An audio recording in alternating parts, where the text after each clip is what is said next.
Bill, I'm sorry, dude. I'm a mess right now. Yeah, Bill, there's quite a few Marines that are in this group. I hate landing there because my C-130 come in there. You can only land one way. Can't go over Gilligan's Island because the rich people get upset from the prop noise. And I came in. We were doing January 14th, I think it was. The crosswinds were like 25 knots. I basically flew out to the end of Hawaii to make a left turn to land on the runway. It was ridiculous. Pretty dope. We have some. Can everybody hear me? Gary, you look like you can't hear me. Can you hear me, brother? All righty. Well, we're coming up on 8 o'clock. So before I turn over to Bill, I want to quickly make some introductions. I see Joey, you're off mic, so I want to quickly introduce you, bro. Joey Lastwell is one of our most recent members that's joined us with the Jiu Jitsu Entrepreneurs Mastermind. So he and I have been talking for quite a bit. He's got some awesome financial independence aspirations. He's a outstanding contributor to this group already because and there's some really awesome athletes in here that got some really cool stuff. Sean Berna here, we actually came up with Aaron floated him some pretty rad snuffing humans out. I'll just say it like that. He's a 6th degree Marine Corps martial arts program black belt. He is a purple belt in Brazilian Jiu-Jitsu who regularly takes the souls of browns and black belts. So I want to start off, how did I get working in this and getting jujitsu as a part of the risk of embarrassing myself and everyone else and say, hey, I think I know what I'm doing. And let me put something together and see what everybody else thinks. So prior to having a dedicated defensive tactics program in the Marine Corps, our MPs were learning stuff from Smith & Wesson, Monadnock, PPCT. If you spend any time in law enforcement, you know all these, acronyms and organizations. I just wanted guys to start training. I think that's probably the most important piece. It's not focusing on what works best for law enforcement, what works best for personal defense or anything else. Just get them on the mat. Whatever you got to do to get people on the mat, you've got to convince to do the right thing or to pay attention to you. It's all about your demeanor. And if you're coming across as somebody who's capable, competent, and authoritative, 9 times out of 10, they're going to listen because they're going to take you seriously and they're going to know this is not the fight they want. Absolutely, dude. I want to open this up to like a Yeah. discussion because we had recently a video of Daniel and Gary. They're in here, and Gary has some plastic weapon, and we just throw it in there and just have fun. And you're right, it's an eye opener even for the trained person. Gary was a cop, and we have And that's gonna, one, it's gonna keep the weapon trapped, and two, probably gonna ruin a few of your fingers, gonna put a little bit pain and pressure on you.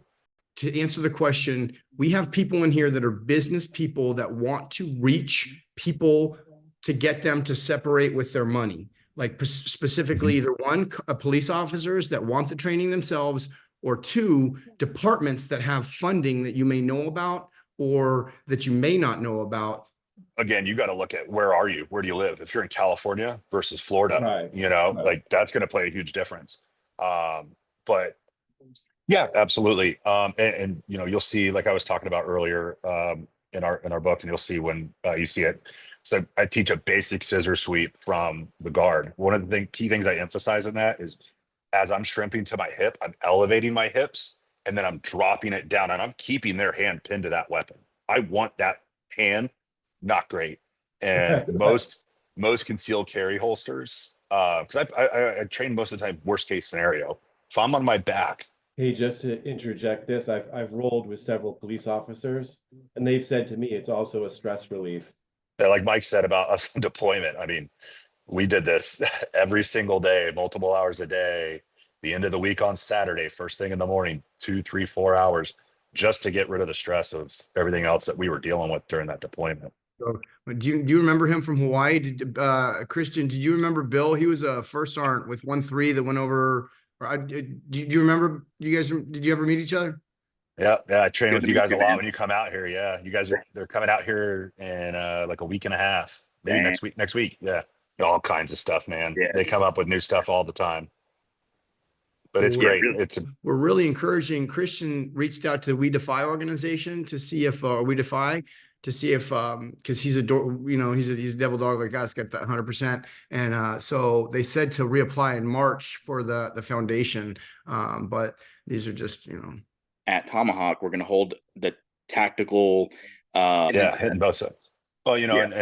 and what Mike was asking about doing both together, great thing is a lot of y'all are mobile jujitsu enthusiasts. What do you guys have with you in your vehicle? Mats.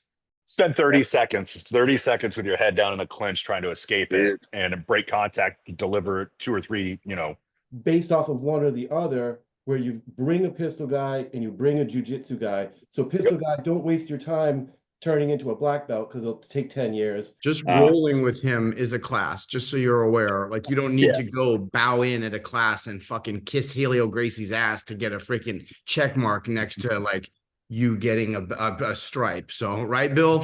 So I usually just wait till he comes over to us because he comes over at least twice a month. Especially our open mats. He usually comes by on open mat on Sunday. Please make sure that you link up with Bill, and then also when you train, there's a bunch of other awesome places.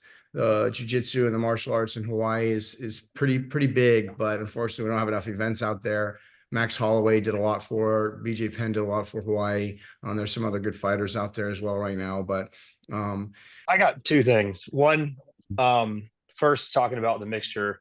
I know you had mentioned the Guns and Geese class that I had signed up for. And I forget who even mentioned that. It was somebody in this group that that I had no idea anything about it. And I went and signed up after the first time I came to this group. So someone on here, I can't remember who it was, but just quick math, they fill 2 classes, sometimes 3 classes a year, $1,500 a student. That doesn't include travel, and it does not include I mean, it's insane, man. Control over the weapon is huge right now over there.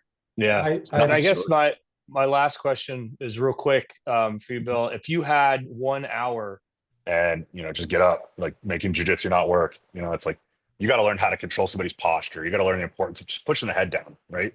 If I grab you by the back of the head and I just hold your head down, you're not getting up off the ground. I don't care how strong you are. You can push yourself up all you want. I'm just going to grab your other hand and flatten you back out over and over again. So that's one thing I would definitely want to show. The second thing is effective takedowns for law enforcement. Like all of us, we just keep going back over and over and over again.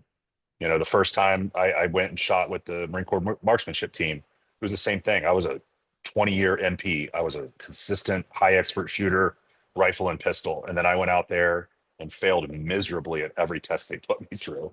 And I went, oh, okay, just like jiu-jitsu and shooting, there's levels. And I finally learned my level was not where I thought it was, and I've had to start over. Who thinks otherwise, that no, like, what's that saying? One man can hold you down. I don't know if you can jump in, but he was just in Oahu for like 10 days and getting some surf in. His kids are Groms or something, and they're in San Clemente, and they're constantly surfing and kicking ass. So your sort of curriculum, is it like do you have like a 6-week program, or do you just go into this as like, this is a perpetual training thing? Additional training inside our program. So I felt like that was a good one for me to reach into and use to teach these guys. I let them know, like, hey, you're not getting a belt from me. I'm not training you and certifying you in anything, but these are the fundamentals, and it's something I can also look at. It comes with videos and everything else. You can look at, practice the details. So yeah, so for their academy, they go through, they get certified in our defensive tactics program, and then they recertify on that here every year. It's 8 hours a year, so it's not a whole lot.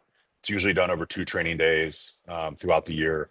because a lot of times people in here, they'll like drop in Instagram, and then they're like, oh shit, we need to add. But having you easily available, and plus you guys, he's on a lot of our stuff.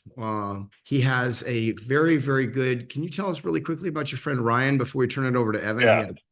Is a deal breaker if you don't have it? Do you think that I need to find, my feeling is I need to find some type of outlet, whether I go be a bouncer or I go find some kind of job where I get that real experience. I mean, you got to find the right training partners, right? To let you put that kind of level of intensity on them. Luckily for me, like I just mentioned, Ryan was one of those guys that when we used to train together, man, like I test a lot of this stuff in competition. My last competition. Do you think there's like a credibility aspect? If you're one of those guys that's claiming to teach people that are going to do it for real, and you've never been the guy that does it for real outside of, like a cage or a mat, or like, do you think that's going to be a problem? or when you're encountering somebody, like Bill was saying, you know, it sounds really easy to say, hey, there's a guy standing there, go make an arrest. Just go grab him and put handcuffs on him. You know, and then what kind of controls can I use on the ground? What do I need to control? Most importantly, their hands, right? So how do I control their hands?